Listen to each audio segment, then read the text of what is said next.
Hoy estoy dando una conferencia sobre políticas públicas y el tema es el mundo moderno y la interacción de lo público y lo privado.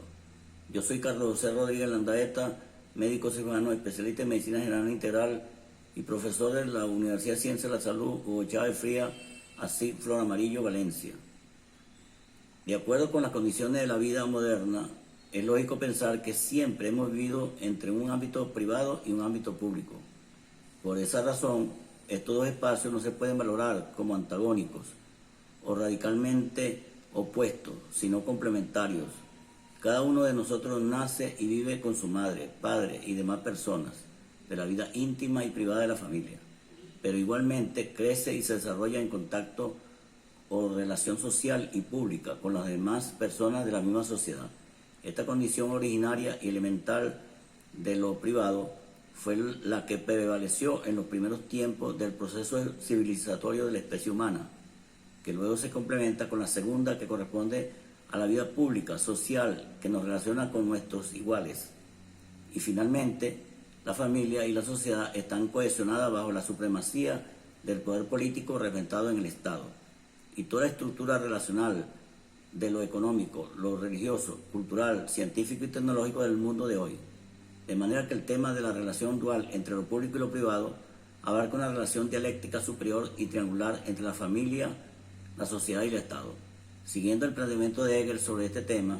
recurrimos a lo que señala Baro Alba, quien afirma que la relación del individuo con la familia es indiscutible, pero no está fundada en la fuerza de la razón como en la sociedad, sino en el amor ético del que habla Barroso, a través del cual los progenitores transmiten amorosamente a sus hijos e hijas los valores del bien, diferenciándolos del mal. La vida familiar transcurre así en tres momentos del proceso de socialización, que serían: primero, el de la transmisión de las tradiciones y la memoria a través de ese amor ético. El segundo corresponde libre consentimiento familiar, y entre ellas se desarrollan las relaciones de confianza y seguridad, contrapunto de la soledad y la movilidad a las cuales el hombre adulto habría que hacer frente en la sociedad civil. Y en el tercer momento es el de la educación, en el cual los padres transmiten un mundo ya configurado que preparan al individuo para disolver ese vínculo familiar e iniciar otro distinto en la misma estructura de la sociedad. La contradicción que surge en el contexto de la vida social moderna está dada entre los intereses de la vida pública, social, institucional, que se materializa y se expresa en el poder del Estado. En ese recorrido, la vida del ser humano, sobre todo en la zona de mayor desarrollo sociocultural, tecnológico y económico, llega a un nivel superior de complejidad en las relaciones entre el individuo, la sociedad y el Estado, en el contexto diferenciador de lo público y lo privado. En este largo recorrido de la civilización occidental se llega a un nivel de desarrollo económico y social de naturaleza mercantilista capitalista, en el cual aparece la denominada sociedad civil. El individuo se desarrolla en el aspecto socioeconómico, cultural y político, que se desarrolla a partir del crecimiento mercantilista de la sociedad civil, que finalmente llega a su forma capitalista internacional, que hoy tiene Baro Vaquero, indica que la sociedad civil reduce el seguro ámbito familiar a la actividad envolvente, dejando al individuo a la intemperie. Pero la sociedad necesita al individuo tanto como a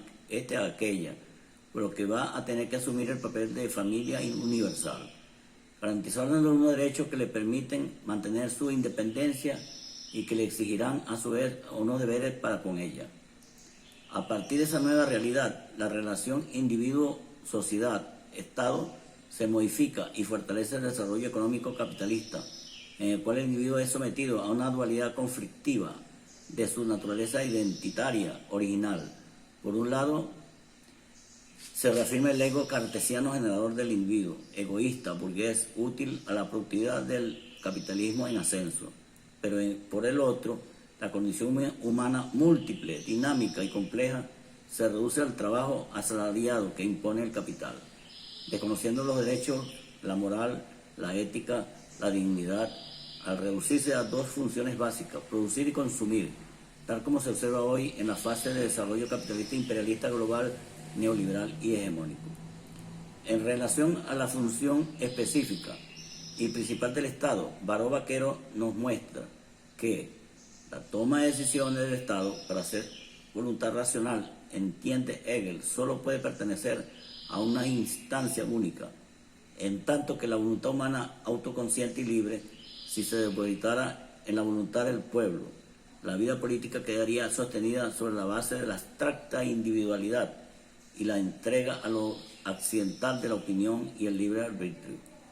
Observamos aquí una concepción clasista, discriminatoria, excluyente y elitesca. De hecho, la cita se cierra con esta opinión de Hegel. La razón es el fruto del producto,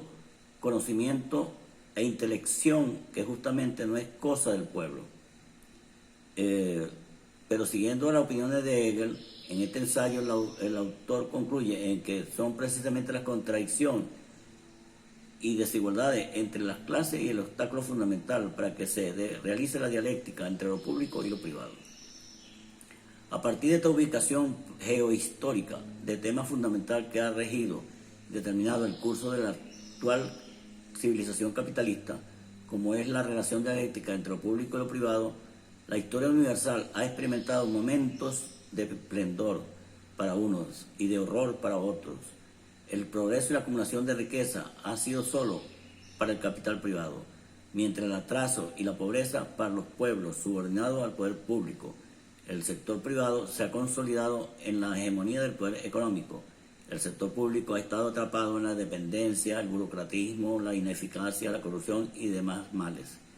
En esta desigualdad los pueblos han quedado en la exclusión y la negación de su correspondiente protagonismo como fuerza fundamental de los procesos productivos de los sistemas económicos, socioculturales, militares, tecnológicos y científicos. De manera que el extraordinario avance del capitalismo moderno hacia sus formas imperialistas globales, neoliberales, así como las vías del capitalismo estatal en los países donde ha habido revoluciones antiimperialistas y socialistas, han creado una nueva realidad histórica en la cual los pueblos siguen madurando sus niveles de conciencia, sus luchas y desarrollo de nuevas alternativas liberadoras para su propio progreso y bienestar colectivo. Ubicado en esta perspectiva, es necesario fortalecer los debates, la conciencia colectiva y la puesta en marcha de alternativas verdaderamente liberadoras frente a dos poderes constituidos que frenan la libertad y soberanía de los pueblos: el poder del capital privado y el poder del capitalismo de Estado burocrático, corrupto e ineficaz. Ante este dilema histórico de un pasado lleno de opresión y esclavitud, un presente cargado de desestabilización, violencia, frustraciones y un futuro de incertidumbre, se hace muy necesario labrar nuevas alternativas y esperanzas. En esta perspectiva se ubica el texto de Quijano, titulado Lo público y lo privado, un enfoque latinoamericano. Después de exponer inicialmente su crítica al capitalismo privado y al capitalismo de Estado, poder público, Quijano propone la alternativa que ha venido desarrollando los pueblos andinos del continente americano, específicamente los de la región andina de Perú. En otros términos, la reciprocidad andina ha engendrado la reciprocidad actual en las capas más oprimidas de la sociedad urbana modernizada del capitalismo dependiente y subdesarrollado de América Latina. Y sobre su suelo se constituye un nuevo privado social alternativo al privado capitalista dominante. He allí un planteamiento que supera la dicotomía entre capitalismo privado y capitalismo público, tal como funciona en Venezuela. A partir de un tercer sujeto, identificado como el nuevo privado social, que se erige de manera alternativa ya que funciona desde valores ancestrales, que ahora se convierten en valores alternativos, a partir de los cuales es posible construir la vieja utopía precolombina y los nuevos sueños de esperanza y redención frente al binomio dominante. Tal como lo expresa en el siguiente fragmento que menciono, este nuevo privado social y su articulación pública no estatal funcionan, y tanta potencialidad de hacerlo tienen, que lo hacen más bajo a las adversas y severas condiciones. Es demasiado importante y no debe pasar inadvertido el hecho de que es en contra de esas condiciones. Precisamente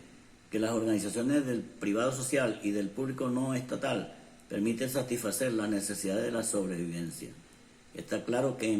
es la fuente de la privada ancestralidad de los pueblos americanos, donde estaría dada la respuesta y alternativa para transformar el presente, no con una visión de resignación en la pobreza y el aislamiento civilizatorio, sino en la recreación, actualización, redimensionamiento e impulso novedoso e innovador de las fuerzas productivas, humanas y tecnológicas del presente, instrumentada por las propias comunidades. De acuerdo con lo expresado por Quijano, es evidente que las adversidades no han podido quebrar los ánimos, las capacidades y voluntades de esos pueblos, porque lo verdadero es propio de la tradición moral y ética, espiritual y cultural, así lo determina, tal y como lo expresa Quijano en este último fragmento, en el cual cerramos de este pequeño y condensado texto en torno al mundo moderno y las interacciones de lo público y lo privado. Solo en tanto y en cuanto una práctica social se funda en la solidaridad, en la igualdad, en la libertad, en la democracia, es apta para permitir a sus portadores sobrevivir y a pesar de y en contra de la lógica del poder actual, del capital y la razón instrumental. No es en consecuencia arbitrario ni excesivamente aventurado sugerir que bajo condiciones favorables, es decir, si no tuviera que estar como hoy bajo el incesante asedio de un enemigo dueño del poder, esas nuevas prácticas sociales y sus redes institucionales públicas podrían no solamente ser altas para permitir la sobrevivencia, sino para servir de marco y de piso a una una real integración democrática de la sociedad y al mismo tiempo de una posibilidad abierta de plena realización individual diferenciada, es decir, de las promesas liberadoras de una sociedad racional moderna en este preciso sentido. Quiero dar unas conclusiones de este tema. El tema de estudio del presente contexto es el par de conceptos público y privado en la filosofía práctica de Aristóteles. El porqué de la elección del tema, sin duda, necesita de algún tipo de explicación, ya que se piensa sobre filosofía de Aristóteles, nos viene precisamente a la mente dicho concepto. Es más, son muchos los estudios que afirman que no tienen ni siquiera sentido hablar de estas realidades, no solo en lo respecta a la filosofía aristotélica, sino el mundo griego clásico en general. Lo cierto es el tema no fue una elección azarosa, fueron varias las razones por las que decidí analizar este par de conceptos. En primer lugar, podemos situar, aunque parezca paradójico, nuestro interés por la filosofía política contemporánea y por los problemas que enfrentan las sociedades actuales. Nos llama la atención el ver cómo se ha polarizado la respuesta ante dichos problemas, así como las distintas actitudes tan extremas que nos encontramos en lo relativo a la preocupación por la vida del hombre en sociedad.